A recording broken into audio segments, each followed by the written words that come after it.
Ruth chapter 3. Then Naomi, her mother-in-law, said to her, "My daughter, shall I not seek security for you, that it may be well with you? Now Boaz, whose young women you were with, is he not our relative? In fact, he is winnowing barley tonight at the threshing floor. Therefore wash yourself and anoint yourself, put on your best garment and go down to the threshing floor. But do not make yourself known to the man until he has finished eating and drinking. Then it shall be, when he lies down, that you shall notice the place where he lies, and you shall go in, uncover his feet and lie down, and he will tell you what you should do." And she said to her, "All that you say to me I will do." So she went down to the threshing floor and did according to all that her mother-in-law instructed her. And after Boaz had eaten and drunk, and his heart was cheerful, he went to lie down at the end of the heap of grain. And she came softly, uncovered his feet, and lay down. Now it happened at midnight that the man was startled and turned himself, and there a woman was lying at his feet. And he said, "Who are you?" So she answered, "I am Ruth, your maidservant. Take your maidservant under your wing, for you are a close relative." Then he said, "Blessed are you of the Lord, my daughter, for you have shown more kindness at the end than at the beginning, in that you did not go after young men, whether poor or rich. And now, my daughter, do not fear. I will do for you all that you request, for all the people of my town know that you are a virtuous woman. Now it is true that I am a close relative. However, there is a relative closer than I. Stay this night, and in the morning it shall be that if he will perform the duty of a close relative for you, good, let him do it. But if he does not want to perform the duty for you, then I will perform the duty for you, as the Lord lives. Lie down until morning."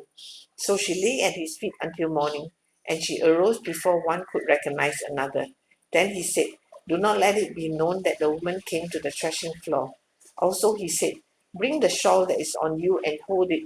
And when she held it, he measured 6 ephahs of barley and laid it on her. Then she went into the city. When she came to her mother-in-law, she said, "Is that you, my daughter?" Then she told her all that the man had done for her. Then she said, "These 6 ephahs of barley he gave me, for he said to me, 'Do not go empty-handed to your mother-in-law.'" Then she said, "Sit still, my daughter, until you know how the matter will turn out. For the man will not rest until he has concluded the matter this day." Amen. Ruth chapter 4. Now Boaz went up to the gate and sat down there. And behold, the close relative of whom Boaz had spoken came by. So Boaz said, "Come aside, friend, sit down here." So he came aside and sat down. And he took 10 men of the elders of the city and said, "Sit down here." So they sat down. Then he said to the close relative, "Naomi, who has come back from the country of Moab, sold a piece of land which belonged to our brother Elimelech. And I thought to inform you, saying, 'Buy it back in the presence of the inhabitants and the elders of my people. If you will redeem it, redeem it. But if you will not redeem it, then tell me, that I may know. For there is no one but you to redeem it, and I'm next after you." And he said, "I will redeem it." Then Boaz said, "On the day you buy the field from the hand of Naomi, you must also buy it from Ruth the Moabitess, the wife of the dead, to perpetuate the name of the dead through his inheritance." And the close relative said, "I cannot redeem it for myself, lest I ruin my own inheritance. You redeem my right of redemption for yourself, for I cannot redeem it." Now this was a custom in former times in Israel concerning redeeming and exchanging. To confirm anything, one man took off his sandal and gave it to the other, and this was a confirmation in Israel. Therefore the close relative said to Boaz, "Buy it for yourself." So he took off his sandal. And Boaz said to the elders and all the people, "You are witnesses this day I bought all that was Elimelech's and all that was Chilion's and Mahlon's from the hand of Naomi. Moreover, Ruth the Moabitess, the widow of Mahlon, I have acquired as my wife, to perpetuate the name of the dead through his inheritance, that the name of the dead may not be cut off from among his brethren, and from his position at the gate. You are witnesses this day." And all the people who were at the gate and the elders said, "We are witnesses. The Lord make the woman who is coming to your house like Rachel and Leah, the two who built the house of Israel. And may you prosper in Ephrathah and be famous in Bethlehem.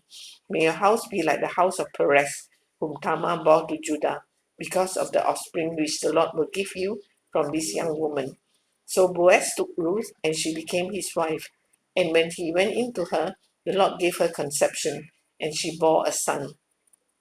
Then the women said to Naomi, Blessed be the Lord, who has not left you this day without a close relative, and may his name be famous in Israel, and may he be to you a restorer of life and a nourisher of your old age. For your daughter in law, who loves you, who is better to you than 7 sons, has borne him. Then Naomi took the child and laid him on her bosom, and became a nurse to him.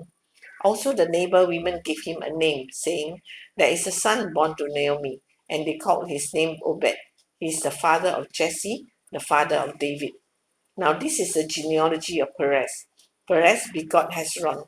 Hezron begot Ram, and Ram begot Abinadab. Abinadab begot Nahshon, and Nahshon begot Salmon. Salmon begot Boaz, and Boaz begot Obed. Obed begot Jesse, and Jesse begot David. Amen.